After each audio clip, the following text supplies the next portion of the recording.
Bonjour à tous. Aujourd'hui, nous sommes le mercredi 26 novembre 2025 et notre cher ami, notre frère, Andrei Martianov est avec nous. Bon retour parmi nous, Andrei. Avec plaisir.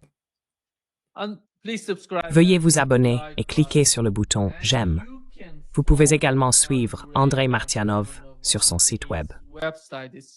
C'est Smoothie Andrei. C'est smoothie12.blogspot.com. C'est mon blog. Allez-y et suivez ce que fait Andrei. Il a aussi une chaîne YouTube. Vous pouvez le suivre là-bas, sous le même nom que son blog. Andrei, permettez-moi de commencer par le plan en 29 points du président des États-Unis. Il semble qu'hier, d'après les médias chinois, après la rencontre entre Marco Rubio et avec les Européens et les Ukrainiens, ils aient réduit les points à 19. Aujourd'hui, Donald Trump parlait de 22 points. À chaque fois, c'est quelque chose de nouveau. Que se passe-t-il? Quelle est la perception du côté des Russes en Europe? Oh, les Russes n'ont pas de perception. Je veux dire, il faut comprendre qu'à bien des égards, les Russes connaissent les États-Unis mieux que les États-Unis ne se connaissent eux-mêmes.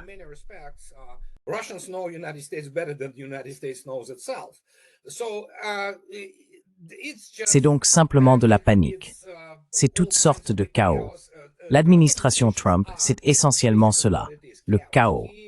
Il est là, Trump, pour l'autoglorification et en gros pour tirer toutes sortes d'avantages de sa position. Ce n'est pas un homme d'État, c'est un homme de spectacle. Il ne serait même pas capable de gérer correctement un 7-Eleven. Et puis il a ses intérêts contradictoires, les néoconservateurs, vous savez, ces forces israéliennes. Ensuite, il y a un certain cercle de personnes qui sont plus ou moins réalistes. Et je comprends qu'elles savent ce qui se passe. Mais tout cela, c'est du bruit de fond, comme je l'appelle. Cela ne change rien.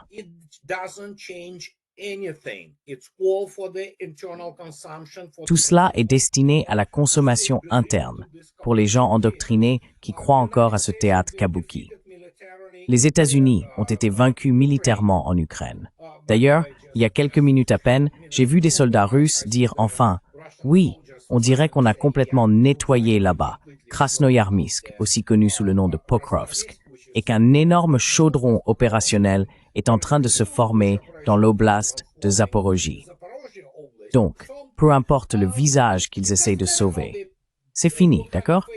L'Occident est vaincu, point final. Ils ne peuvent rien y faire. Ils se sont révélés être, eh bien, un tigre de papier à bien des égards. Que font-ils maintenant?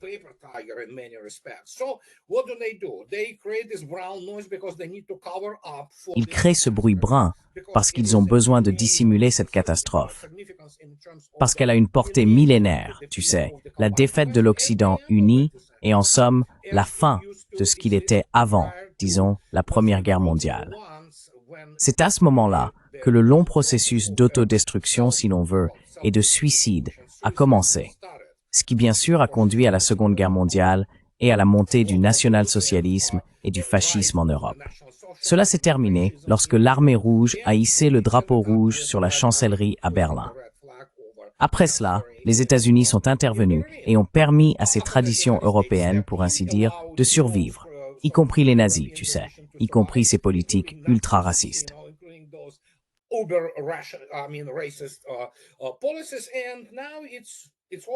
Et maintenant, c'est fini.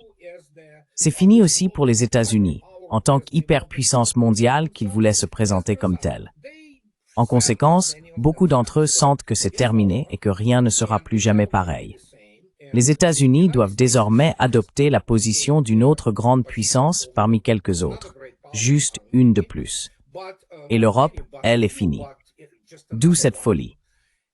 Je veux dire, ils sont constamment, c'est un feuilleton, ils ont vraiment besoin de continuer à produire leur récit.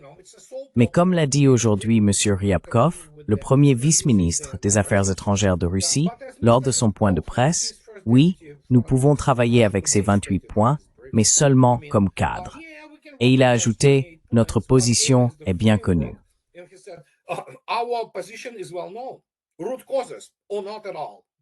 Les causes profondes ou rien du tout. C'est aussi simple que ça. Je ne sais pas combien de fois il faut le répéter, mais apparemment, pour tous ces escrocs et criminels de guerre du Wall Street Journal, de CNN, du New York Times, ils doivent continuer à faire tourner la machine. Et à ce stade, ça n'a plus d'importance. Aucune importance. Maintenant, il a envoyé Kushner, son gendre, tu vois. Eh bien oui, c'est évidemment un néoconservateur et un partisan d'Israël avant tout. Certains disent que c'est un agent du Mossad, ce que je peux tout à fait croire. Donc oui, bien sûr, envoie qui tu veux, ça ne change rien. Et M. Ryabkov a déjà déclaré aujourd'hui que notre position est bien connue. Elle a été présentée en décembre 2021. Et la démilitarisation et la dénazification de l'Ukraine se poursuivent.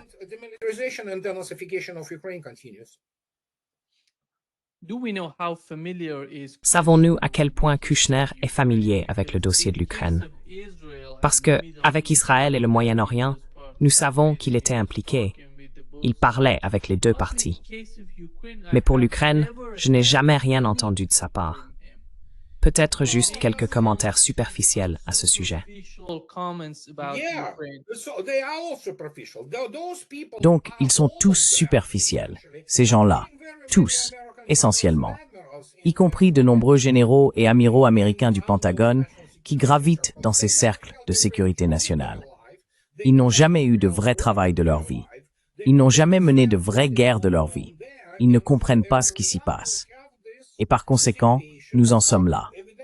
Mais apparemment, la situation est devenue si grave que M. Ben Hodge a même admis, il y a quelques jours, que, eh bien oui, logistiquement, nous ne pouvons pas mener une guerre en Europe. Eh bien, évidemment, j'explique depuis longtemps qu'on ne peut pas mener une guerre, tout court. Et je parle de guerre, pas d'une contre-insurrection ou d'une opération de police à haute intensité que les États-Unis peuvent encore mener. Même dans ce cas, ils ne peuvent pas vraiment en supporter le poids. Mais en Europe, c'est pathétique. Que puis-je dire? C'est de la folie pure.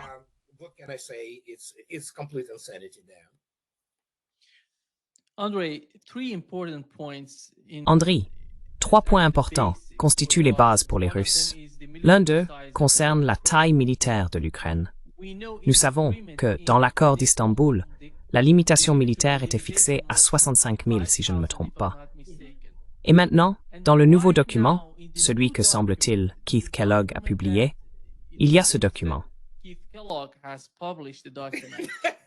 Ouais, c'est encore un idiot. Tu parles de 600 000 soldats, Andrei. Oui, Monsieur Kellogg, en tant que général américain, ne comprend pas ce qu'est une vraie guerre et ce que sont de vraies forces armées, surtout des forces armées continentales. C'est difficile à lui expliquer.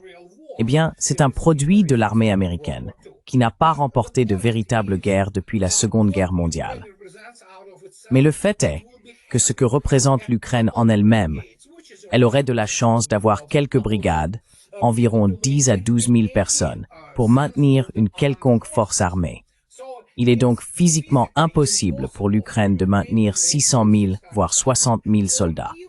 Mais encore une fois, il faut expliquer cela à tous ces charlatans universitaires de l'Ivy League qui composent l'élite politique américaine et n'y comprennent absolument rien.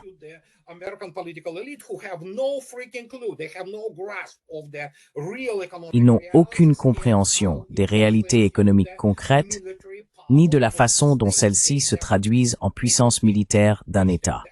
On ne leur enseigne pas cela. On ne l'enseigne pas dans les académies militaires américaines.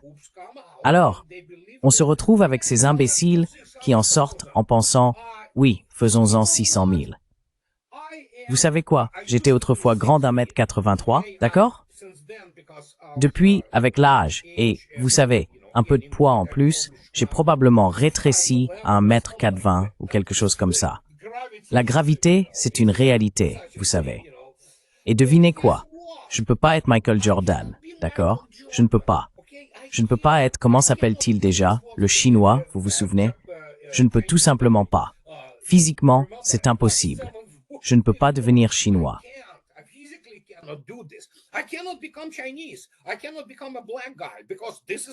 Je ne peux pas devenir un homme noir, parce que c'est ce que je suis. Et peu importe mes efforts, même si je sais que certaines personnes l'ont fait et que cela s'est mal terminé pour elles. Mais moi, c'est ce qu'on appelle une capacité. C'est inhérent en moi, tout comme c'est inhérent en toi. C'est ce que nous sommes. Nous ne pouvons pas changer notre génétique. Nous ne pouvons pas changer notre ADN. C'est la même chose ici. Tu ne peux pas expliquer à ces imbéciles, y compris à ces mauvais perdants du Pentagone, qu'ils ne peuvent même pas maintenir 60 000 hommes, parce qu'ils ne comprennent pas comment construire une véritable armée pour une guerre continentale et pour la défense de leurs frontières. Aucun militaire américain n'a jamais combattu pour défendre son propre pays. Ils ne comprennent pas ce que signifie la défense d'un pays.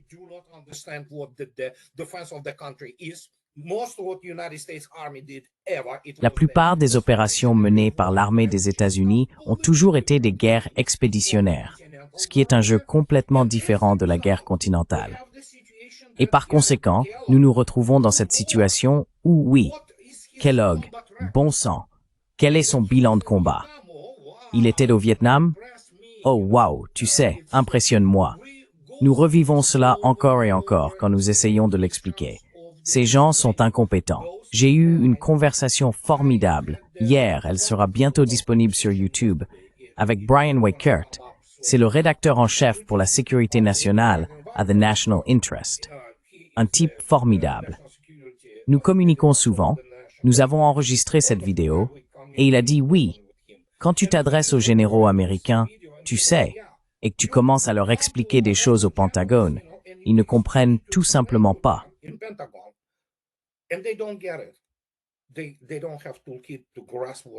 Ils n'ont pas les outils nécessaires pour comprendre ce qui se passe. C'est pour cela qu'ils perdent les guerres. Et donc, ce que nous avons maintenant, Kellogg, Ben Hodges, Petraeus, Keane, tous, ce ne sont pas des professionnels. Je veux dire, ils ne comprennent pas ce qui se passe parce qu'ils n'ont pas de point de référence et ils ne l'enseignent pas. Ils n'enseignent pas la véritable guerre dans les académies militaires aux États-Unis. C'est aussi simple que cela. L'histoire militaire qu'ils y enseignent est principalement inventée. En gros, des contes de fées. Vous savez, comme si le général Patton avait vaincu tous ces Allemands et serait allé jusqu'à Moscou s'il n'avait pas été arrêté et si quelqu'un ne l'avait pas tué. C'est un délire d'adolescent, en somme. Voilà ce que c'est. Si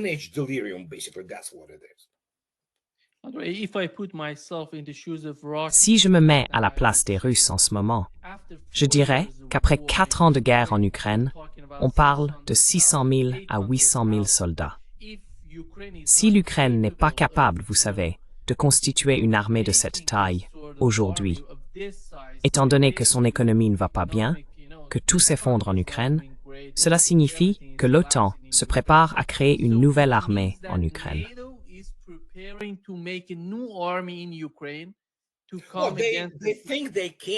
Ils pensent qu'ils le peuvent. Mais si vous prenez n'importe quel officier d'état-major des armées européennes, vous ne pouvez pas lui faire comprendre qu'il ne le peut pas. Beaucoup d'entre eux sont avant tout des figures politiques. Ils n'ont jamais combattu dans une guerre sérieuse. Par exemple, le chef d'état-major de la France est un amateur comparé même à un commandant de brigade dans l'armée russe. Je veux dire, regardez leurs académies militaires. J'ai déjà mentionné l'exemple de ce type de l'état-major suédois. Il a été fait prisonnier il y a environ 6 mois par les forces spéciales russes, pendant l'opération militaire spéciale. Il était commandant dans la marine suédoise. Mais il n'a tout simplement pas pu comprendre quand les Russes, vous savez, ont essentiellement éliminé son équipe de sécurité. Certains d'entre eux étaient estoniens. Ces gens-là sont sérieux.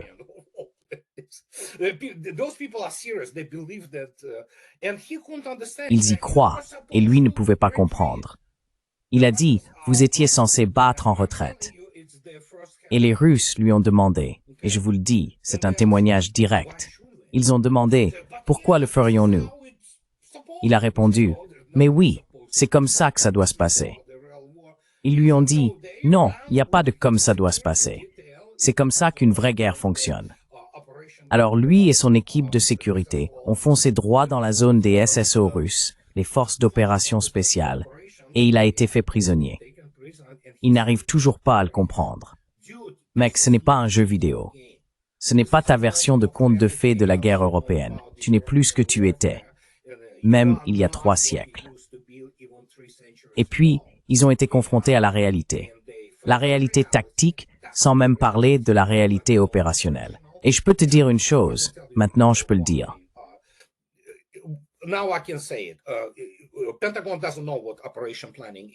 Le Pentagone ne sait pas ce qu'est la planification opérationnelle, ni comment mener des opérations à une telle échelle. C'est aussi simple que cela. Ils n'ont pas de personnes compétentes là-bas. Alors, que se passe-t-il? Nous avons cette situation. Et la situation, c'est que la démilitarisation va se poursuivre. Et encore une fois, je le répète, encore et je continuerai à le répéter. Depuis avril 2022, après que les négociations d'Istanbul ont été sabotées par Boris Johnson au nom de l'administration Biden et bien sûr du MI6, il y a eu une bande d'imbéciles venus, vous savez, de Chatham House. Ils sont doués, vous savez, pour tuer des civils, ce genre de choses.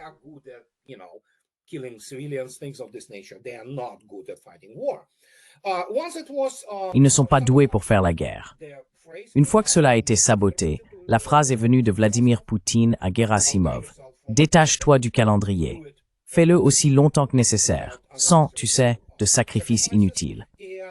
Et oui, la guerre a commencé avec l'OTAN, l'Ukraine étant le meilleur proxy que l'Occident uni ait jamais eu. C'était la plus forte armée européenne en 2022, à l'exception des Russes. Et ils pensaient pouvoir, tu sais, provoquer un changement de régime à Moscou. Mais cela fait maintenant 2 décennies que je le dis. Ils ne sont pas compétents.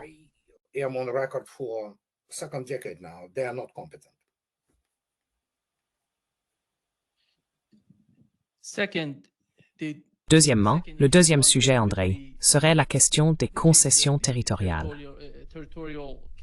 Et voici la carte, Andrei. La carte que l'on voit essentiellement dans les médias grand public en Occident. Ouais, c'est la carte qui montre à tout le monde.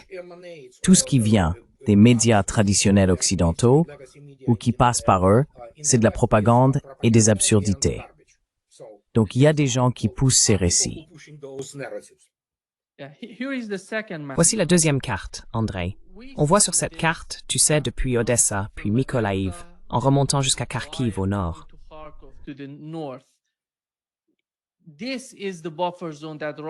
C'est la zone tampon que la Russie envisage en ce moment, selon vous. Oh oui, la Russie y réfléchit. D'abord, il s'agit toujours de planification de contingence, et il existe toutes sortes de plans, vous savez. Ils sont dans toutes ces enveloppes et ces coffres-forts ultra secrets. Mais c'est évidemment l'un des scénarios possibles. Comme cela a déjà été dit, et comme le représentant Kofi l'a encore répété, il n'y a aucune négociation concernant les 4 nouveaux oblasts de la Russie. Point final. C'est mort-né. Et en ce qui concerne la zone tampon, écoutez, c'est le plus haut niveau du jeu géopolitique. Si vous savez que le processus a déjà commencé, que la machine est déjà lancée, d'accord?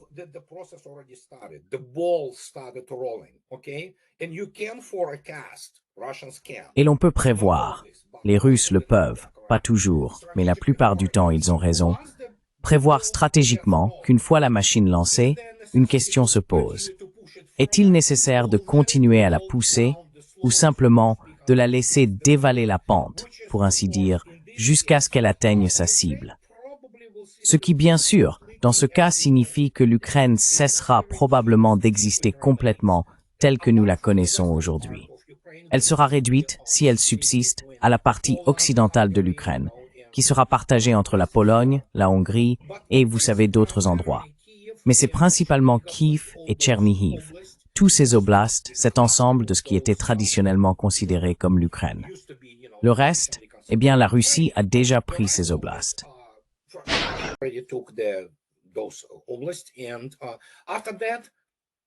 Et après cela, il s'agira probablement d'une sorte de confédération, comme nous en avons déjà discuté. Et à un certain moment, les gens, par exemple à Odessa, évidemment, si les Russes ne la prennent pas, ils voteront simplement officiellement pour la sécession et rejoindront la Russie, comme cela s'est passé avec les 4 anciennes républiques. Zaporojie, Kherson, Donetsk et Lugansk. Ce scénario est donc certainement en jeu, et on peut certainement supposer que c'est l'un des principaux scénarios. Les Russes prendront-ils Nikolaïev? C'est possible. Je ne sais pas. C'est toute la question. Je ne sais pas. Comme l'a déclaré Vladimir Poutine. Et je le cite. Il l'a dit il y a une semaine. Cela a fait le tour du monde. Nous pouvons le faire de l'une ou l'autre manière. Nous pouvons le faire pacifiquement ou nous pouvons le faire militairement.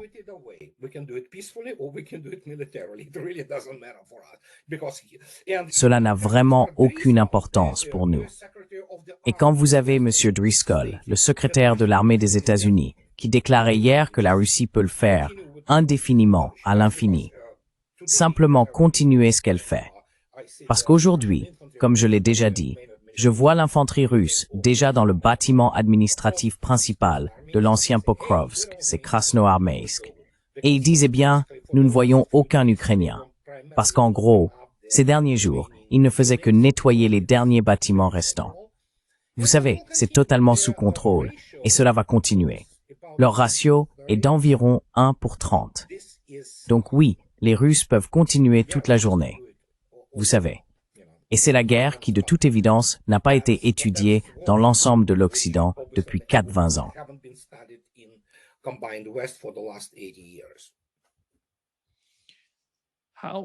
Qui est derrière la corruption, Andrei, en Ukraine? Je ne peux pas croire que tout tourne autour de Zelensky et de Yermak. C'est l'Union européenne. C'est le MI6, la CIA, évidemment. Il y a tellement de gens qui touchent leur part. Allons, voyons. Tu peux imaginer. Kellogg. Regarde-le. Il a toute une petite industrie à lui. Des bénéfices parallèles, tu vois, avec sa fille, avec l'entreprise qui fournit je ne sais quoi à l'Ukraine. Ce sont toutes sortes de systèmes de blanchiment d'argent totalement corrompus. Alors quand les gens disent oui, je suis d'accord avec toi, Zelensky n'est que, tu sais, le point final, le point terminal du blanchiment d'argent, de la corruption et de tout ce genre de choses, eh bien, c'est l'Union européenne.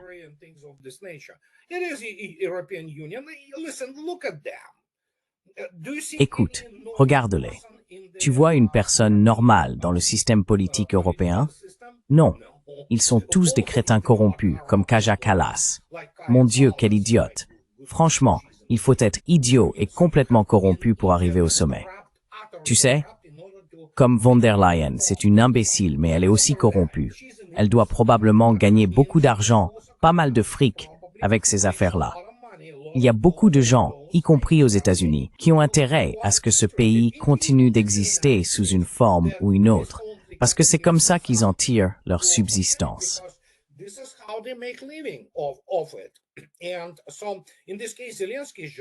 Et donc, dans ce cas, Zelensky n'est qu'une partie du problème. Mais la chaîne, pour ainsi dire, la chaîne alimentaire, si vous voulez, est très vaste, en réalité immense. Et qui sera précisément désigné en matière de corruption? Je suis assez sûr, c'est de la spéculation bien sûr, mais je suis assez sûr que von der Leyen en fera partie.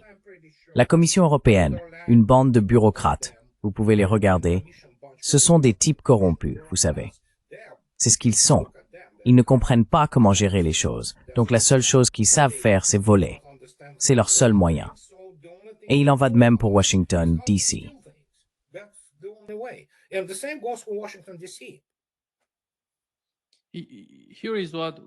Voici ce qu'a déclaré von der Leyen. La Commission européenne prépare un texte juridique pour la saisie de 140 milliards de dollars d'actifs russes au profit de l'Ukraine. Est-ce pour poursuivre la guerre en Ukraine? Est-ce pour la reconstruction de l'Ukraine?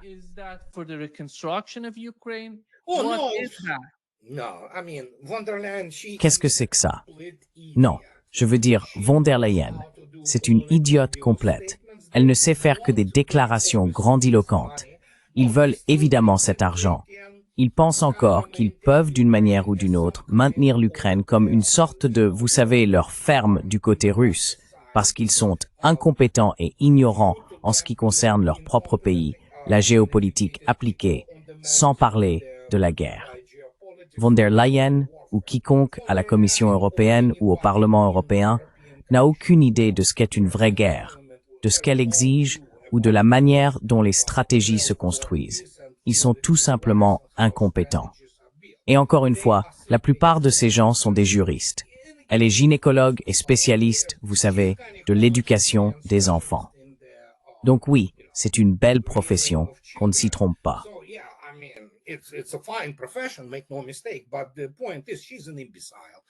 Mais le fait est qu'elle est une imbécile, tu sais, et qu'elle est là juste parce qu'elle a ses parents SS, tu vois. Donc, elle déteste les Russes jusqu'aux tripes. Pour elle, c'est une question métaphysique, si tu veux.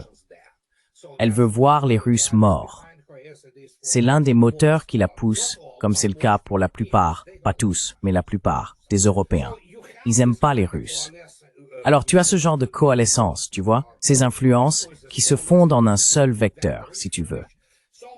Donc 140. Apparemment, le chiffre du jour était que déjà 30 milliards de dollars ont été volés et utilisés pour soutenir le régime nazi de Zelensky. Donc tu peux t'attendre à tout de la part de ces gens-là. Comme je l'ai déjà dit, la plupart d'entre eux sont des criminels de guerre.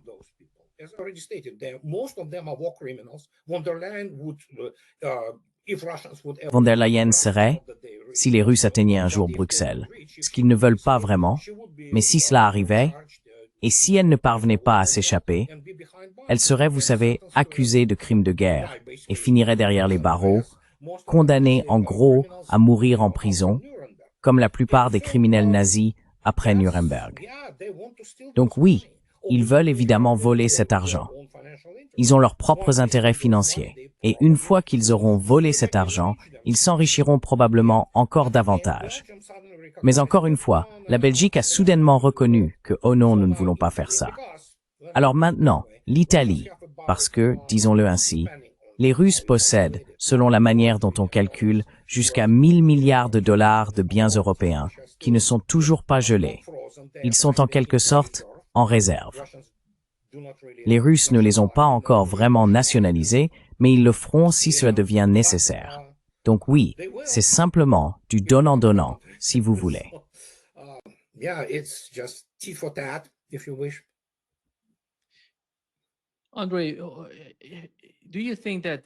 André, penses-tu qu'il existe la moindre preuve qu'ils prendraient en compte les répercussions d'une telle saisie s'ils allaient dans cette direction avec d'autres pays? Tu sais, tout le monde observe l'Occident dans son ensemble, l'Occident collectif en ce moment. S'ils peuvent faire ça à la Russie, ils nous feront tout, tu vois? C'est pour ça qu'ils détruisent tout le système, et plus personne ne veut d'eux.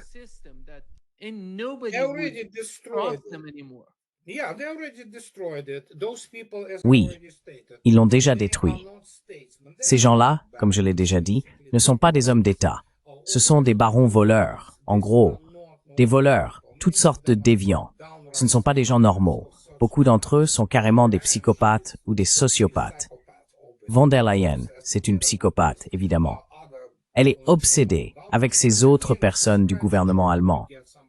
Je veux dire, grattez un Allemand et vous trouverez quelqu'un dont le grand-père a combattu dans la Wehrmacht ou la SS. Il y a donc une sorte de tradition familiale consistant à entretenir cette haine des Russes. Pourquoi cela nous surprendrait-il? Et regardez l'administration Trump. C'est le chaos total. Les États-Unis sont actuellement ingouvernables. Ce n'est pas seulement que les deux partis sont corrompus. C'est un parti unique. D'accord, nous le savons. Il n'y a pas de véritable gauche.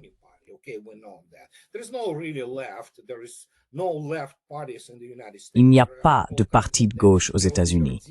Il n'y a que toutes sortes de déviants et de psychopathes néolibéraux qui sont, vous savez, des maniaques génocidaires.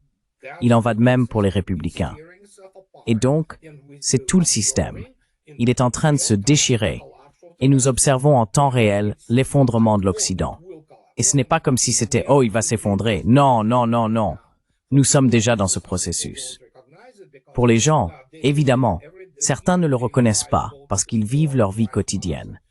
Vont au magasin, conduisent, font ce genre de choses, élèvent leurs enfants, essayent simplement de les éduquer, et ainsi de suite. Mais la réalité, c'est que regardez l'Europe, c'est fini. Elle va devenir un enfer du tiers-monde. Elle est déjà en train de le devenir, et cela va empirer encore. Et comme je l'ai déjà dit, je ne souhaite pas cela aux Européens.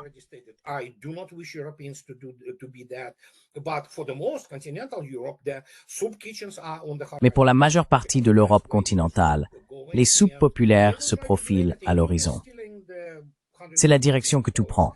Ils essaieront de tout faire, voler les 140 milliards de dollars à la Russie, voler l'argent des autres, pour prolonger d'une manière ou d'une autre leur agonie. Mais l'Europe est en agonie, tout comme Washington, D.C. C'est ce que nous observons. La folie, une folie totale. Ils ne comprennent pas qu'ils sont en train d'anéantir les fondations mêmes qu'ils prétendaient défendre, ce qui, dans une large mesure, était vrai. L'état de droit, la démocratie et ce genre de choses. Plus personne de sensé n'y croit, sauf quelques-uns qui veulent simplement y croire. Ainsi, dans l'un des points du document, il est question de l'amnistie pour les Andre, one of the points in the document is the amnesty for the war crimes. crimes de guerre. Et aujourd'hui, j'ai parlé avec Michael Hudson, qui faisait remarquer que la Russie, à la suite de tout règlement ukrainien, souhaite quelque chose comme les procès de Nuremberg. Oh, c'est déjà en place. C'est déjà instauré, le tribunal pour les crimes. Ce n'est pas seulement à propos de Butcha, Andrei. C'est aussi à propos de la région de Kherson. Non, non, non. C'est leur base d'opération militaire spéciale. C'est leur tribunal pour les crimes du régime nazi à Nuremberg, à Kiev. Et puis, bien sûr, une fois que tout cela sera réglé, il y aura de nombreuses personnes en Occident qui seront inculpées par contumace pour les crimes de guerre qu'elles ont commis. Il y a beaucoup de gens de la CIA, du MI6 et d'autres organisations de ce type qui ont du sang sur les mains, pas qu'ils s'en soucient vraiment. Ce sont des psychopathes qui se font passer pour des agents de renseignement. Mais enfin, le fait est que oui, il y aura beaucoup de gens, y compris dans les médias. Vous savez, la plupart des médias traditionnels en Occident, ce sont des criminels de guerre. Ils ont du sang sur les mains. Il y a des gens qui sont en fait des sous-humains, pour ainsi dire. C'est ce qu'ils sont.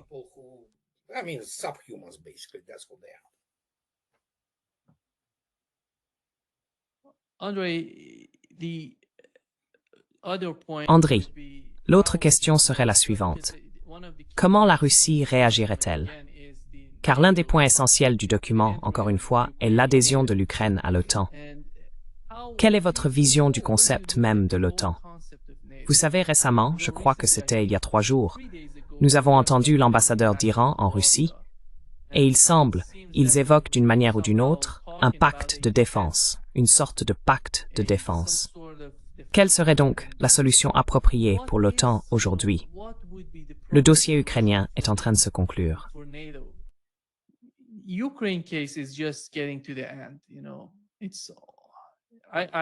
Je ne vois pas l'Ukraine se battre encore 2 ou 3 ans, car elle n'a pas...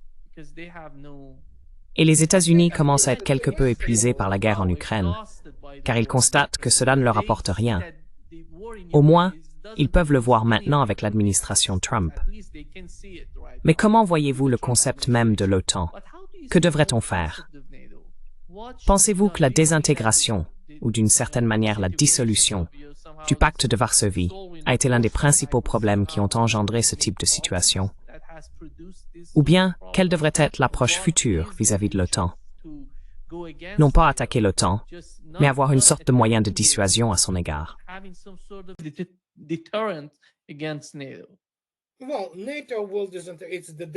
Eh bien, l'OTAN est un mort en sursis.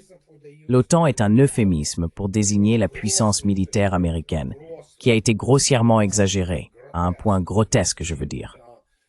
Mais oui, une fois que les États-Unis se retireront, ce qui est déjà en cours, l'Europe pourra faire ce qu'elle veut. Je veux dire, les Russes ont déjà déclaré les frontières de 1987. Très bien, peu importe, revenons en arrière. Vous pouvez créer ce que vous voulez. Parce que, évidemment, comme je ne cesse de le dire, il y a des gens à l'état-major général qui s'occupent de la prévision stratégique sur les plans militaires et économiques, par exemple.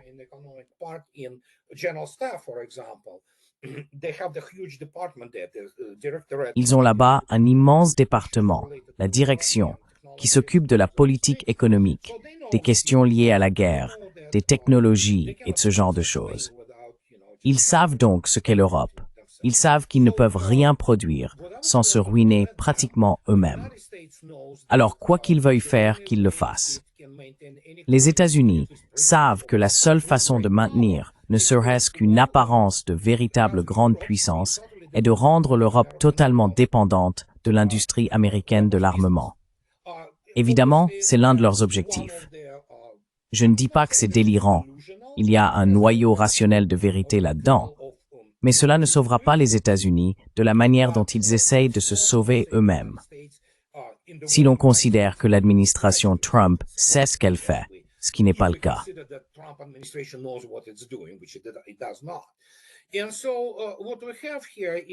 Ce que nous avons ici, c'est que les Européens ne seront pas capables de construire par eux-mêmes des armes modernes qui ne soient pas déjà obsolètes, mortes-nées en quelque sorte.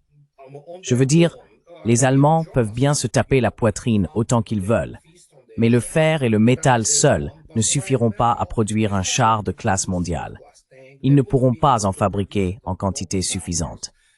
Sergei Chemezov, le directeur de Rostec, a déclaré hier dans une interview qu'ils produisent davantage que l'ensemble de l'Occident réuni, y compris les États-Unis. Et cela de plusieurs ordres de grandeur. Les Européens sont incapables de faire cela. Alors ils peuvent jouer à tous les jeux qu'ils veulent, mais j'ai cette expérience quasi médico-légale, si l'on peut dire.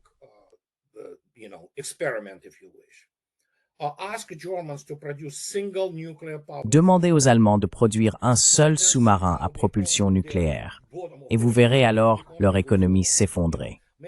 Vous savez, beaucoup de gens ne comprennent pas, c'est pas un groupe célèbre, vous savez, les armes et tout ça. Non, nous vivons au XXIe siècle.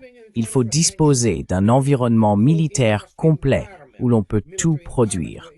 De l'électronique aux constellations de satellites, tout ce qui compose le système. Un système très complexe. L'Europe n'a pas cela et ne l'aura pas. Car évidemment, plus on en parle et plus les choses évoluent ainsi, plus leur coût énergétique continue de grimper. Et comme nous le savons, la base de tout dans nos vies, y compris de nos propres corps, c'est l'énergie.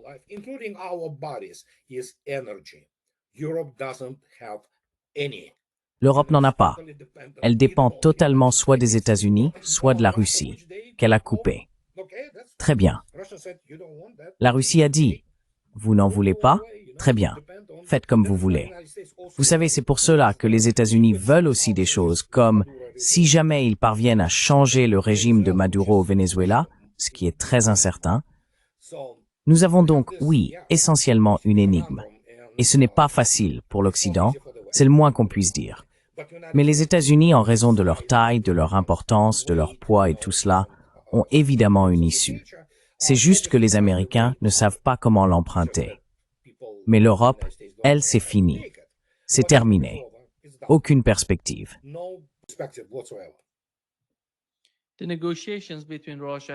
Qui représente réellement la Russie dans les négociations avec les États-Unis? Est-ce Kirill Dmitriev ou le ministre des Affaires étrangères? Et comment voyez-vous la relation entre les deux? Parce que beaucoup de gens disent que, comme Steve Witkoff est d'une certaine manière dans le milieu des affaires, il pourrait bien comprendre la carrière de Dmitriev.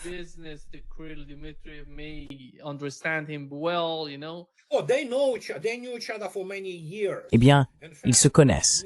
Ils se connaissent depuis de nombreuses années. En fait, Dmitriev, lorsqu'il était aux États-Unis, travaillait avec Witkoff dans la même entreprise, quoi qu'ils y faisaient. Donc ce sont des amis. Ils se connaissent vraiment très bien. Dmitriev, évidemment, étant là, n'est pas vraiment un homme d'affaires, honnêtement. C'est le responsable du Fonds russe d'investissement direct, qui est essentiellement un programme gouvernemental. C'est une somme d'argent gigantesque, et ils l'investissent directement dans tous les projets essentiels dont la Russie a besoin. Et ils se connaissent. Et Witkoff, évidemment, contrairement à Trump, il a un certain degré de compréhension des choses, tu vois? Et c'est pour ça que tu l'attaques, non? Oui, c'est pour ça qu'ils l'attaquent. Oui.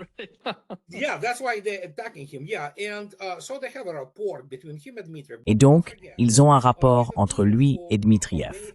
Mais n'oubliez pas que ce soit Dmitriev ou Witkoff, ce ne sont que des envoyés spéciaux, vous savez. C'est comme si Poutine ou Trump disaient très bien, toi Kirill. Poutine dit à Dmitriev, Kirill, tu es maintenant un envoyé spécial. Voici le plan. Voilà ce que nous voulons voir. Allons parler à Witkoff. Et ils se parlent entre eux. Mais comme Sergei Lavrov l'a déclaré il y a quelques jours, 3 jours, tout récemment, il a dit, oui, nous avons le canal de communication. Il n'y a pas de discussion en cours, mais le canal existe. Et donc oui, Witkoff et Dmitriev servent un peu d'intermédiaire. Et Witkoff, évidemment, est autorisé à entrer au Kremlin.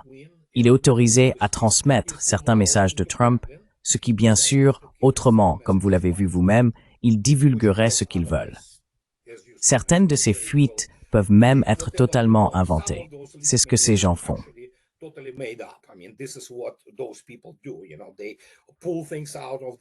Tu sais, ils sortent des trucs de leur chapeau et les présentent comme des faits. Donc tout ce qui vient, disons, de Bloomberg ou du New York Times, la plupart du temps, ce sont des mensonges. La plupart du temps, c'est une opération d'influence menée par la CIA, ou peu importe ce qu'ils ont, ceux qui contrôlent ces perdants du Wall Street Journal ou d'ailleurs. Et dans ce cas, les Russes savent très bien qu'ils peuvent parler à Witkoff.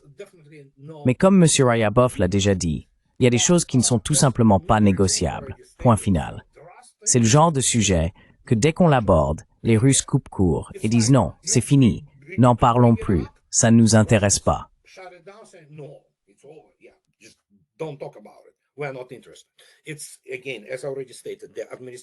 Encore une fois, comme je l'ai déjà dit, il s'agit des eaux administratives de ces 4 oblasts. Plus personne ne parle de la Crimée. Donc, comme je l'ai mentionné, il y a 2 objectifs politiques assez intéressants. La démilitarisation et la dénazification. Ce que nous observons actuellement ne concerne pas seulement l'Ukraine en tant qu'armée nazifiée. Elle a été démilitarisée. C'est une structure virtuelle, vous savez. Ce n'est plus un bien immobilier. Elle dépend entièrement du soutien financier et technologique de l'Occident. Il s'agit de la démilitarisation et de la dénazification de l'Occident. Et à cet instant même, comme je le dis, les États-Unis et surtout l'Europe ont été largement démilitarisés.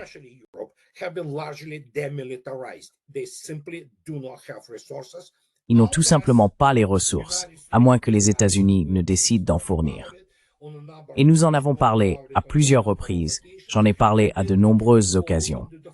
Il faudrait littéralement aller dans les unités de première ligne, la 4e blindée, vous savez, la 82e, la 101e, et dire très bien, nous prenons tout votre matériel, votre structure organisationnelle, et nous la transférons sans le personnel à l'Ukraine.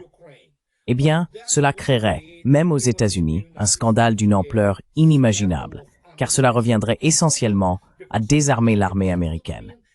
Cela signifierait littéralement abandonner leurs armes, et ils ne peuvent pas faire cela.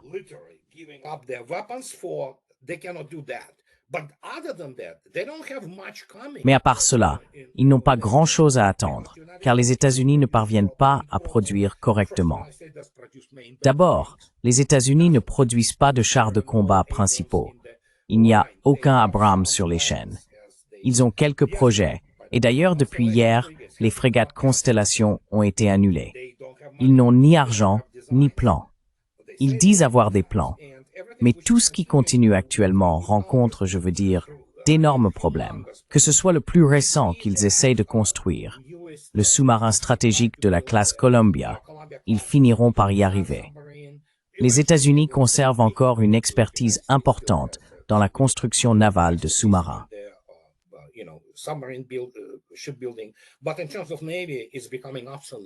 En ce qui concerne la marine, elle devient obsolète. Littéralement, la flotte de surface, à l'exception des forces sous-marines américaines, devient obsolète dans la guerre moderne. Et donc, si l'on commence à y regarder de plus près, c'est tout. Quant à l'Europe, oui, ils ont signé un mémorandum avec la France, selon lequel l'Ukraine, dans 10 ans, achètera plus de 160 unités. La France peut probablement en produire environ 5 par an, vous voyez. Alors bonne chance. Que puis-je dire? C'est une véritable folie. Je veux dire, ces gens, et encore une fois ces régimes, l'Europe devient totalitaire. Une Europe unifiée devient un État totalitaire. Et la situation va empirer pour les Européens.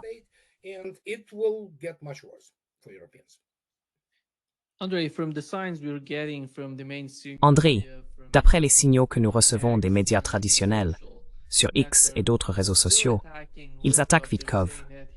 Ils disent que c'est un agent russe, une marionnette de Poutine, un agent du KGB. Tu sais ce qui m'étonne? Récemment, nous avons entendu le ministre iranien des Affaires étrangères dire lors des discussions qu'ils ont eues avec Vitkov qu'ils étaient parvenus à une sorte d'accord à 3 reprises. Et quand Vitkov a essayé de communiquer cela à Washington, ils ont tout détruit.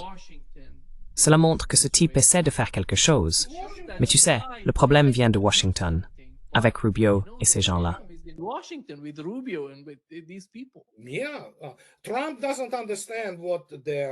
Oui, Trump ne comprend pas ce que signifie être un homme d'État, ni comment diriger un pays. Il n'a aucune idée. Il n'a absolument rien appris. Il est totalement sous la coupe d'Adelson et du Mossad.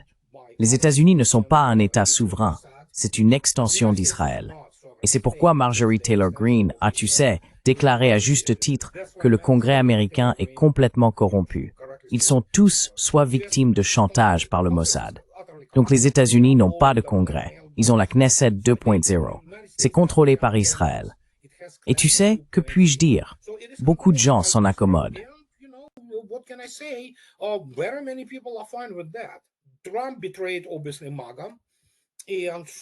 Trump a évidemment trahi le MAGA.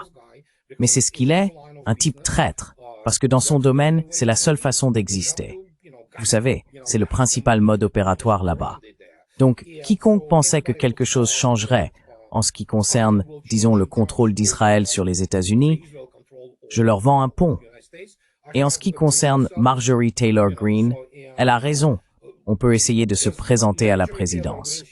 Et bien sûr, nous avons encore une communauté médiatique alternative très dynamique aux États-Unis, contrairement à ce que nous voyons en Europe.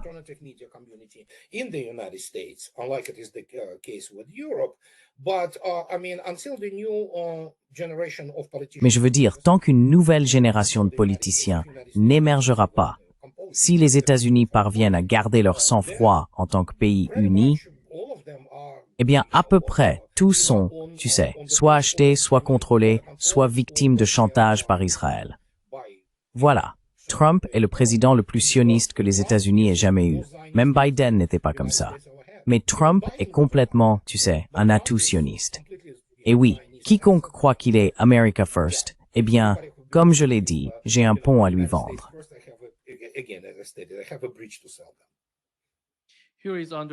Voici ce que le sénateur Rand Paul a dit à propos de Donald Trump. André, que son administration soutient la cause de la guerre contre le Venezuela et arme l'Ukraine.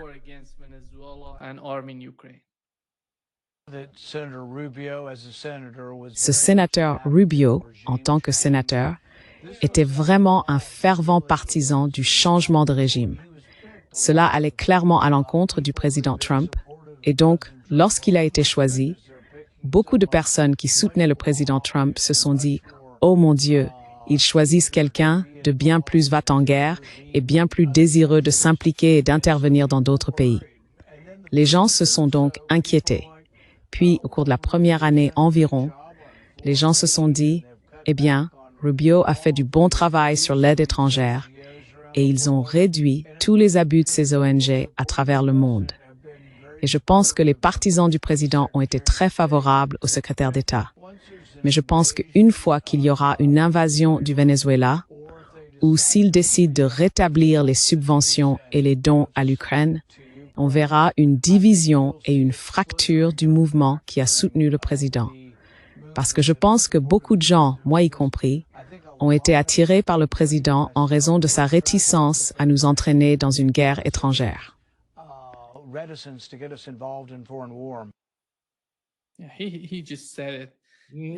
Il vient juste de dire. Non, c'est vrai. Et encore une fois, qui est Rubio? Rubio n'est pas un professionnel des relations internationales. C'est un avocat et un garçon de cabane, un garçon de course pour Myriam Adelson. Voilà qui il est. Il est avocat de formation et il n'a absolument aucune idée de ce dont il parle.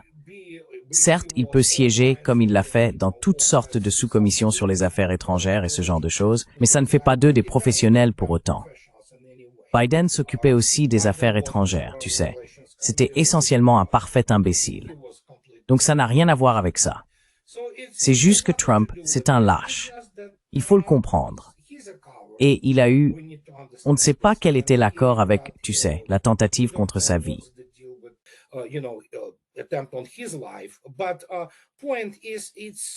Mais le fait est que ça ne va pas marcher. On ne peut pas arranger ça. Et maintenant, il doit montrer que, vous savez quoi, il y a 2 groupes aéronavals, si je ne me trompe pas, dans les Caraïbes en ce moment, ainsi que quelques navires amphibies qui, oui, peuvent débarquer, je dirais, peut-être 2000 marines, probablement. Je ne pense pas que ça donnerait de bons résultats dans ces circonstances. Mais leur seule stratégie, c'est toujours la même chose. Ils ne savent rien faire d'autre. Le seul réflexe de tous ces néoconservateurs et faucons de guerre, c'est simplement « jetons tout ce qu'on a sur le Venezuela, essayons de tuer Maduro ou de provoquer un changement de régime de l'intérieur ». Peuvent-ils faire ça?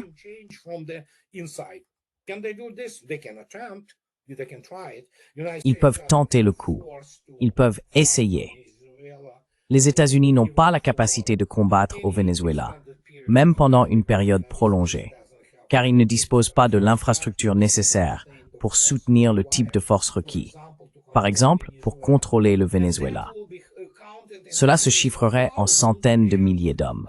Et le complexe militaro-industriel américain devrait travailler 24 heures sur 24, 7 jours sur 7, à produire des munitions, des lignes d'approvisionnement et d'autres éléments de ce genre. Et le Venezuela est 3 fois plus grand que le Vietnam, juste pour que les gens comprennent ce dont il s'agit.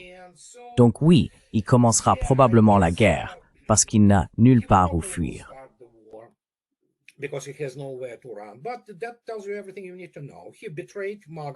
Mais cela te dit tout ce que tu as besoin de savoir.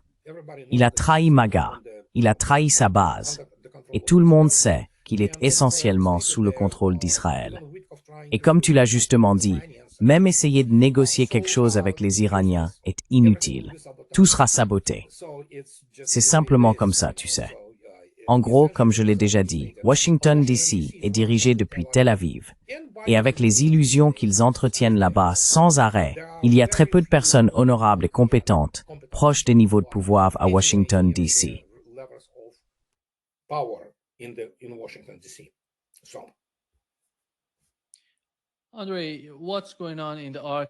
André, que se passe-t-il dans l'Arctique? Parce que nous avons appris de l'Axe que l'administration Trump renforce la flotte de brise-glace, alors que la course dans l'Arctique s'intensifie. Tu sais, les minéraux, ils parlent de minéraux là-bas. Et nous savons que lorsqu'ils parlent de l'ennemi, il s'agit de la Russie avec la Chine. Qu'est-ce que cela signifie? Penses-tu que la guerre se déplace d'une certaine manière vers l'Arctique?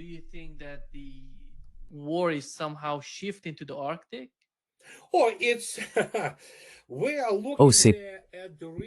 Nous regardons là des richesses au-delà de notre imagination. Il faut bien sûr les extraire. Oui, les plans de Trump, c'est comme... Il pense qu'il peut ordonner aux planètes du système solaire de tourner. Ce qu'il ne comprend pas, c'est que, évidemment, les États-Unis essayent de construire des brise-glaces, mais qu'à la fin, ils ont dit, bon, nous ne pouvons pas faire ça. Demandons aux Finlandais de le faire. La Finlande ne peut construire que des brise-glaces diesel électriques. Pour opérer librement dans l'Arctique, il faut des brise-glaces nucléaires. Le seul pays au monde qui possède non seulement cette expertise, mais aussi la plus grande flotte de brise-glace, c'est la Russie. Si vous regardez de près la flotte russe de brise-glace, elle est plus grande que tous les brise-glaces du monde réunis.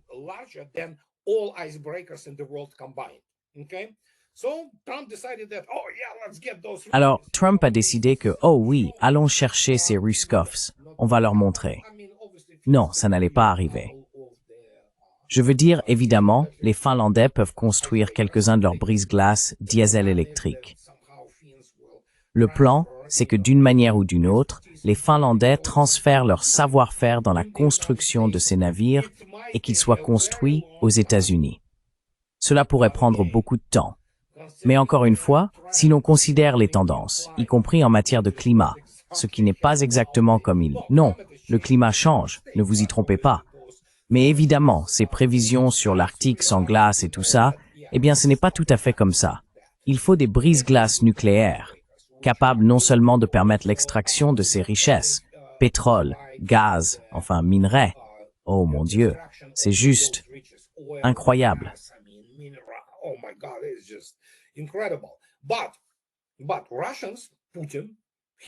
Mais les Russes, Poutine, il a proposé à Trump, à Anchorage, en disant « Hey, vous devez vous occuper, vous savez, du North Slope, c'est-à-dire la pente nord de l'Alaska qui descend jusqu'à l'océan.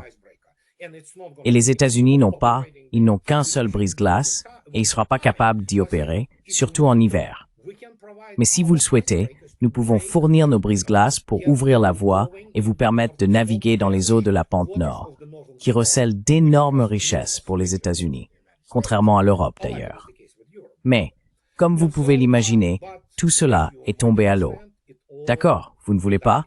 Très bien, allez-y, construisez vos propres brise-glaces. Cela prendra environ 20 ans. Mais oui, pourquoi pas? Donc oui, les États-Unis se tirent littéralement une balle dans le pied en permanence.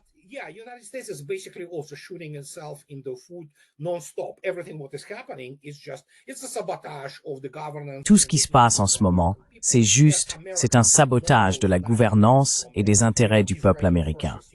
En tant qu'Américain, pas ces cinglés des, vous savez, forces israéliennes, sionistes, chrétiens et tout ça. Non, je parle de la population américaine dans son ensemble. Et il serait dans son intérêt de coopérer avec les Russes, de travailler sur la route maritime de l'Arctique et bien sûr de développer ensemble l'Arctique américano-canadien. Ils ne peuvent pas. Tout sera mort. Je veux dire, c'est juste, que puis-je dire? Et tous les plans, ne vous y trompez pas, Trump a des plans grandioses, vous savez. Donc oui, merci beaucoup André d'avoir été avec nous aujourd'hui. Grand plaisir à tout moment. Oui, merci. À bientôt André. Au revoir.